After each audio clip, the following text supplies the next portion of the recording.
Bismillahirrahmanirrahim. Assalamualaikum warahmatullahi wabarakatuh. Alhamdulillah. Alhamdulillahillazi bini'matihi tatimmus shalihat wa bifadlihi tatanazzalul khairati wal barakat. Allahumma salli ala sayyidina Muhammadin wa ala ali sayyidina Muhammad.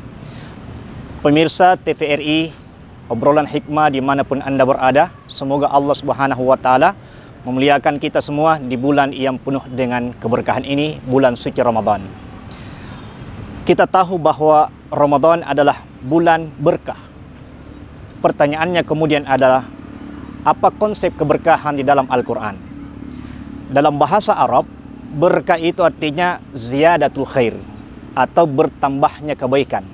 Berkah itu bertambah, bertumbuh, dan berkembang. Oleh karena itu, sebagai umat Islam, hati-hati di dalam mencari yang namanya keberkahan. Kita lihat di sosial, banyak orang salah kaprah tentang keberkahan. Kita lihat ketika ada orang yang dianggap punya ilmu atau orang pintar, umat Islam banyak yang datang bawa botol-botol, bawa jerigen berisi air, kemudian minta agar tangannya si orang pintar ini dicelup-celup ke dalam. Ini salah kaprah tentang keberkahan. Bahkan pernah terjadi, rumah di bawah kolong rumahnya muncul mata air. Orang berlomba-lomba, berbondong-bondong datang mengambil air dengan keyakinan bahwa air itu bisa mendatangkan keberkahan.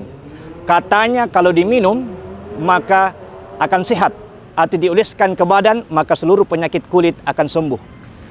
Karena viral, akhirnya ditelusuri oleh polisi. Ternyata mata air yang muncul itu adalah pipa PDAM yang bocor. Ini karena salah kaprah yang namanya keberkahan. Sementara Al-Quran dalam firman Allah Subhanahu wa Ta'ala, pertama Allah memberkahi tempat-tempat tertentu. Inna awwala baiti wudi'a lin-nasi lallazi bi Bakkata mubarakah.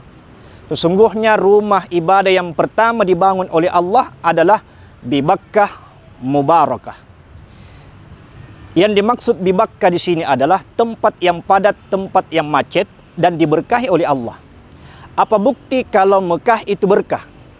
Contoh, orang yang pergi umrah dan haji, dia sholat 2 rakaat di Masjidil Haram, itu pahalanya 100.000 kali lipat dibanding sholat di masjid-masjid yang lain. Padahal rakaatnya sama, bacaan yang kita baca sama, tetapi karena berkahnya berbeda, maka berbeda pula pahalanya. Demikian juga Allah Subhanahu wa Ta'ala menetapkan keberkahan pada pepohonan. Min syajaratin mubarakatin zaitunah. Dari pohon itu aku berkah, yaitu pohon zaitun. Kenapa pohon zaitun diberkahi? Karena pohon itu memberi banyak manfaat dalam kehidupan. Meskipun di negara kita tidak ada pohon zaitun, tapi pohon secara keseluruhan itu memberi keberkahan kepada kita. Contoh kecil, pohon pisang. Pisang itu banyak manfaatnya dalam kehidupan. Yang pertama, akarnya bisa jadi obat-obatan, batangnya bisa menjadi bahan tekstil, bisa menjadi sayur, daunnya pembungkus makanan, bunganya campuran sayur, buahnya mengkal-mengkal, dibuka kulitnya digeprek jadi pisang pepe. Masak sekali, dibungkus dengan daunnya sendiri, namanya barongko. Bahasa kerennya broken banana in the box. Itulah pisang, banyak manfaatnya dalam kehidupan. Dan hebatnya pisang ini, dia berbuah tanpa musim, berbuah terus-menerus, makanya tidak ada yang namanya musim pisang. Maka kalau kita ingin hidup kita menjadi berkah, bermanfaatlah seperti bermanfaatnya pisang. Ramadan menjadi bulan yang berkah karena manfaatnya luar biasa dalam kehidupan. Yang pertama, akan membentuk karakter kita sebagai umat Islam. Yang kedua, akan terjadi begitu banyak perubahan dalam pribadi kita umat Islam. Paling tidak yang pertama, perubahan dari segi kedisiplinan. Kita diajarkan sahur tepat waktu, buka tepat waktu, dan ibadah yang lain harus dengan tepat waktu. Kemudian, berkah Ramadan itu, ibadah sunat diganjar oleh Allah dengan pahala ibadah wajib. Satu malam kita ibadah kepada Allah Subhanahu wa Ta'ala di bulan suci Ramadan, terutama di malam Lailatul Qadar, maka Allah berikan pahala lebih baik daripada 1000 bulan.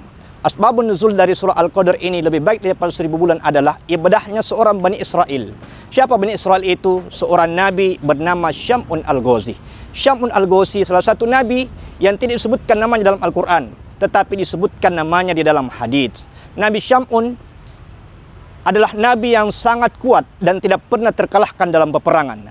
Dalam riwayat dikatakan, Nabi Syamun ini saking hebatnya, lalu kemudian dia ditangkap oleh Raja Romawi, kemudian dicungkil matanya, dipotong tangan dan kakinya, lalu kemudian minta ampun kepada Allah Subhanahu wa taala. Lalu dia berkata, "Ya Allah, seandainya hari ini saya syahid di tengah tiang istana, maka siapa lagi yang akan menolong agamamu? Maka kembalikan kekuatanku, niscaya aku akan beribadah kepadamu selama 1000 bulan." Allah kabulkan permohonannya. Mata yang sudah tercongkel dikembalikan, tangan yang sudah terpotong kembali tersambung. Tapi jangan mengatakan ini ilmu rawa rontek. Ini adalah mukjizat dari Allah Subhanahu wa taala. Dia penuhi janjinya kepada Allah. Dia ibadah selama 1000 bulan. Lalu kemudian ketika cerita ini, kisah ini disampaikan kepada sahabat Nabi, sahabat berkata, "Ya Rasul, betapa banyak pahalanya Nabi Syamun Al-Ghazi. Bagaimana dengan kami hanya 1 bulan berpuasa?" Maka Nabi mengatakan, "Lailatul Qadri khairum min alfi syahr." Datang turun wahyu Allah Subhanahu wa taala kepada Nabi Muhammad, disampaikan kepada para sahabat bahwa Lailatul Qadar itu jauh lebih baik daripada 1000 bulan. Inilah yang menjadi asbabun nuzul kenapa Lailatul Qadar menggunakan 1000 bulan, bukan jumlah-jumlah yang lain, karena kisah seorang nabi namanya Nabi Syamun Al-Ghazi. Demikian ceramah saya, mudah-mudahan bermanfaat untuk kita semua. Saya tutup dengan ucapan, ayo tinting makan kepiting. Thank you for everything. Billahi fisabil haq fastabiqul khairat. Wassalamualaikum warahmatullahi wabarakatuh.